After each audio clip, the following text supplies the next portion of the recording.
Hi guys, it's time for my favorites. This is the month of love and there's a lot of love in this video.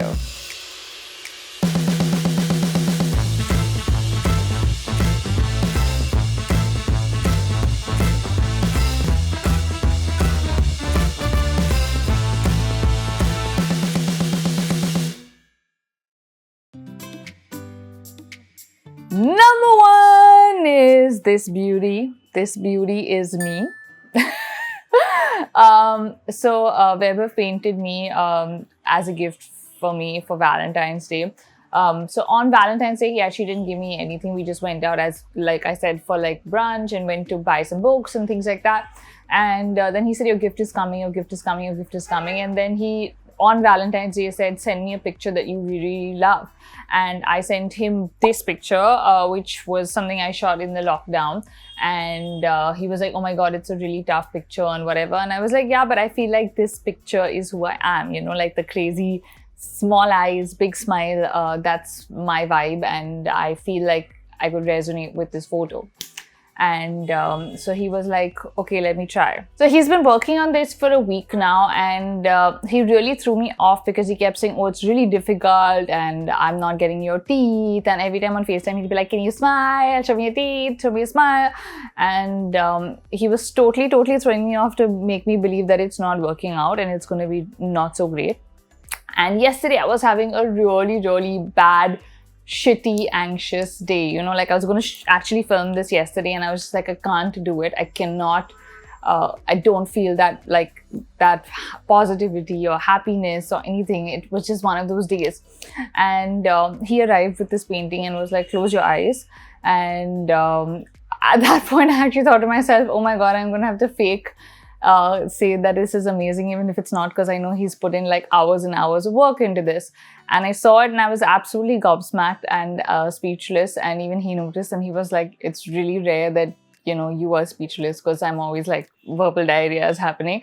And I mean, the way he's captured me, my likeness, every little detail, right down to like the dot on my nose, to my teeth, my smile, my hair. I don't know, it was just really beautiful, and that is definitely my favorite piece of art for Feb, for whatever. And I guess it's the month of love, so ending the month on a mushy note.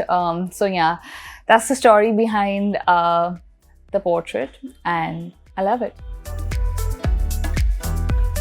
Favorite song? Are you ready?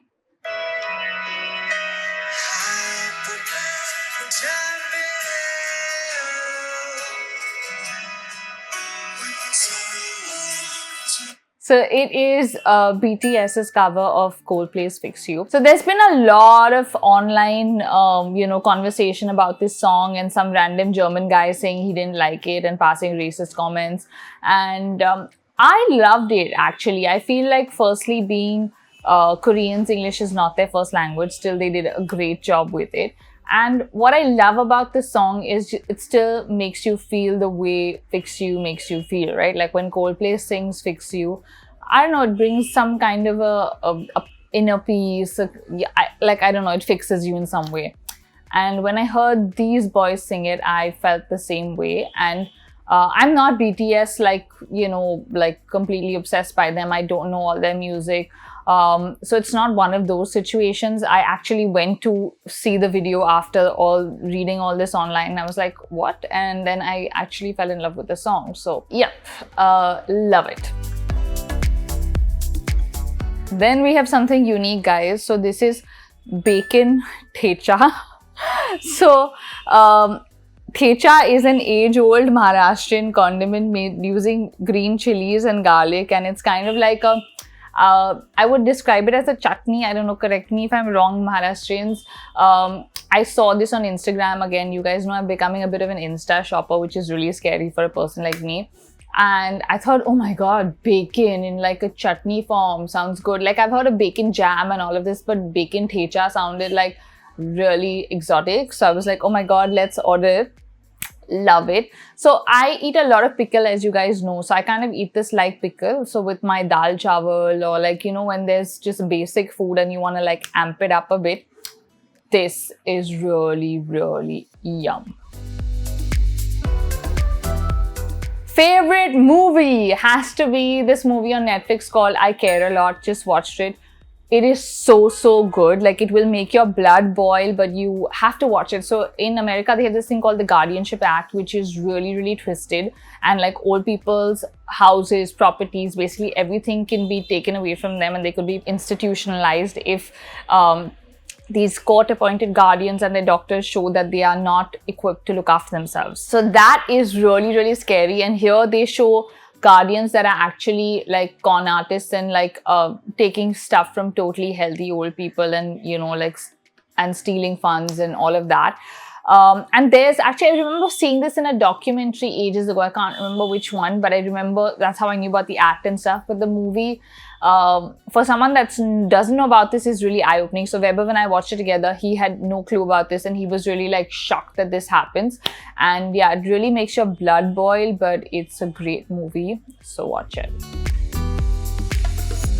Up next, we have my favorite app, has to be Clubhouse. So it's the new it thing, guys. Everybody is on Clubhouse. If you're not on Clubhouse, unfortunately, you can't just get on it without an invite. And no, this is not sponsored or nobody's paying me for this. But I thought it was really cool. Like, so they have these, it's like an audio app. So kind of like how you listen to a podcast, basically have rooms and clubs where everybody you can create a topic and you can discuss it. So far I've done a few.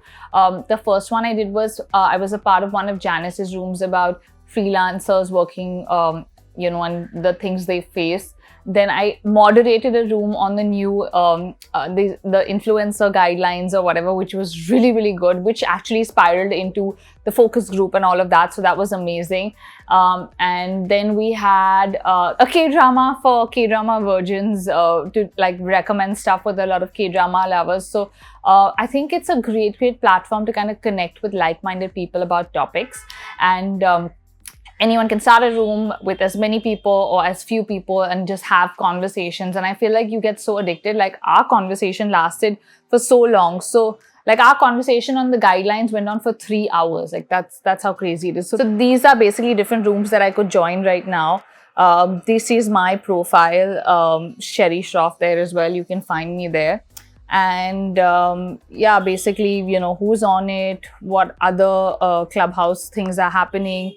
It's just a really fun app, and I think it's really nice because it's still very clean and pure. Like, it hasn't gone into like that whole marketing space, and it's not full of like promos and ads like other social media platforms, and it's actually like like-minded people connecting and having conversations. And I feel it's really nice in the pandemic because we don't have a lot of real conversations with people. So yeah, I'm loving the app so far. Up next, we have this guy. This is the Salicylic Acid Daily Cleanser from Cosrx. You guys know I've loved Cosrx products since I went to Seoul and bought some. So this is the newest one that I've tried. As you can see, I've used quite a bit of it. My skin was actually breaking out a lot over the last 1 month, as you notice. I still have a few spots here and there, but it had kind of gone out of control. So I wanted to get something to use for that, and I thought this would help. It's highly recommended online. Like, a lot of people really recommend it for sebum control and all of that. But I did find like it was too harsh for daily use, even though it says daily cleanser. So now I use it like maybe 2-3 times a week, and I definitely feel like it gets rid of all the impurities, the sebum, you know, all the yuckiness that's there is out, like dirt, like, as in, I feel like your face feels fresh, you know, after you use it. That's the feeling I would describe. Like, it feels clean and fresh, like that film of filth has come off, you know what I mean? Like, obviously everything else is still the same. And I did feel like it did subside the acne also, but I did feel like every day it was a bit harsh for my skin, but my skin is really sensitive. So maybe if yours is not, I don't know, you have to try it and see, I guess. But for me, I use it 2-3 times a week and I am loving it. Favorite moment. Okay, so I would have actually said the painting was my favorite moment, but I also felt like it was my favorite art. So I guess you can count that, and then this is my next favorite moment as well. So this month, something epic happened a few days ago. I was talking to Anand that manages all my investments and, like things like that, which I've been doing for years.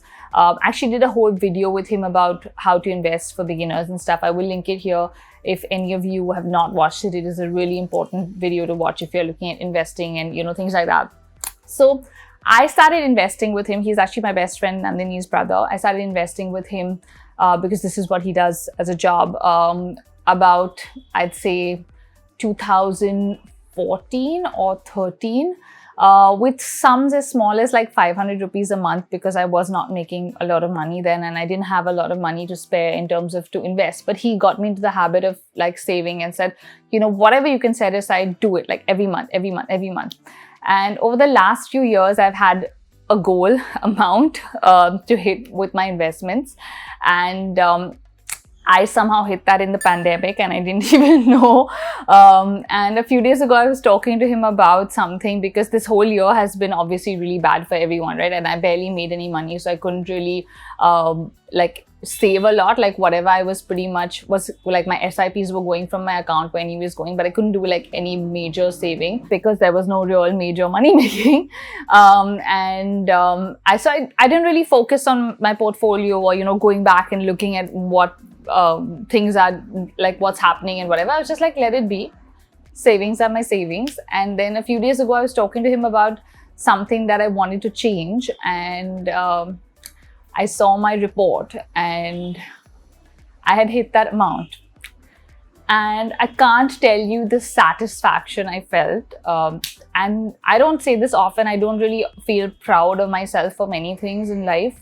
But this was a moment where I felt so proud that I was able to reach that on my own, by just being mindful, by just saving over the last, 8-9 years and increasing the amount that I can save basis, what I earn and my job. And that affords me the lifestyle that I have today, or the security to look after my family and like pay my rent and everything, And in that moment, like when he spoke to me on the phone and he sent me this email, I like literally had tears of joy, because I was so overwhelmed by the fact that this happened in such a tough year, right? Like it was not something that, we would have thought of, but it's because obviously I didn't look at my stuff that the profits grew, and like at some point I crossed it. And man, that is the best feeling. So if you're someone that does not save or invest, it's never too late to start. I started late in life, but it's something that I think I will do for the rest of my life. And it is such a great like security blanket to have. It gives you so much peace of mind to know that you have savings. Like through this year, I would have been, it's like I work as a freelancer, right? So it's really difficult. You don't make money every month. So knowing that you have savings really helps you like plan your life, because you're like, okay, I can do all of this because I have like savings. So yeah, watch the video, save your money. Okay, time for my favorite shows. First up, we have on Netflix, Flower of Evil. Okay, a really different K-drama, something I've not seen at all. Like it's like a thriller / murder mystery, and like it's dark, but it's really beautiful. Definitely one of like my all-time favorites, so watch it. Then we have Lovestruck in the City. Again, Ji Chang-wook. Wookie is back. Cute, different. The last couple of episodes were a bit meh, but overall the show is good, I think, and very different, so I would definitely recommend it. Then we have the Vanishing at the Cecil Hotel, which is like a hotel in LA, and again a really interesting docu series about this girl that went missing there and then was eventually like, I don't want to tell you what happened, but really interesting. It's like one of those hotels with a dark and dodgy past, and yeah, I liked it quite a bit. Then we have The Big Day. Again, this one I feel is like Netflix's way of redeeming itself from like Indian matchmaking. Like it's like the positive side of Indian weddings, and everybody is like just happy and like everybody's understanding, everybody's progressive, everybody's moving in the right direction. There were things I loved about the show, and there were things I did not like about the show at all. So one thing I loved was that the women in the show are all like taking a stand on what they're okay with in their marriages and not okay with, and what they want to do and not do. Also, the men are really like cool about it, and I hope they're just not doing it for like the show, and they're really cool about it in life.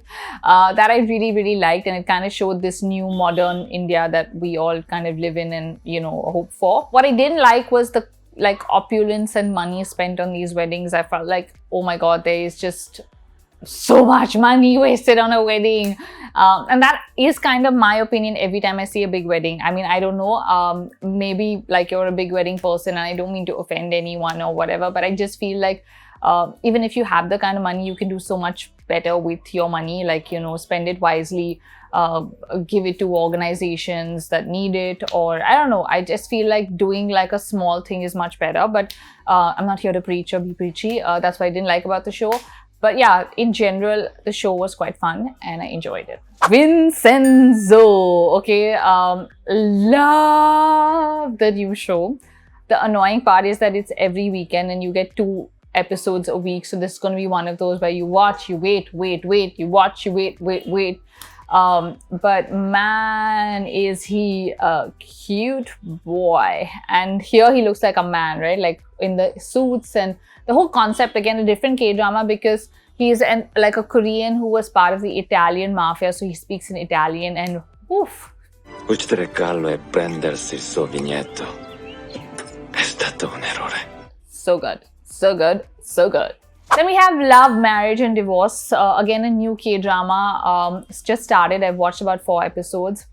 It's about like different couples and yeah, masaledar. Nice. Then on HotStar, we have This Is Us again. Season is still on. As I said, this is shot in the pandemic, so feels really real. I've spoken about this last month, I think the month before as well, because episodes are trickling in.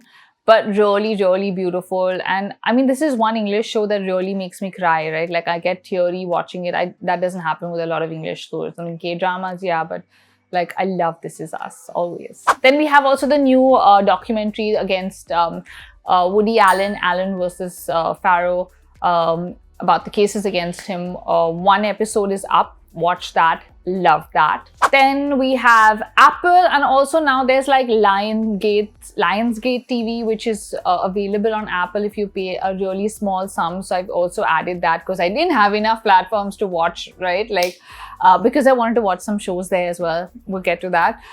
First thing is season 2 of Servant is out. You guys know I watched this earlier. Really dark, really like again, new episodes coming out every week, so it's annoying because it stretches, but it's so good. Also watching Ted Lasso, really good. Like Ted Lasso is like one of the best shows of 2020 apparently in a lot of lists, and I'm quite enjoying it. And then we have Normal People. Okay, so again, a really big show from 2020, which was I think on Hulu, like a BBC show, which is available on Lionsgate through Apple. So yeah, that's why I got the subscription to actually watch this. And so far, I think it's been really good. Like I think I'm on episode 5 or 6. But yeah, love it. So guys, those are my Feb favorites. You guys know the drill. Comment below with your favorites, food, shows, anything. And I will see you guys soon. Bye.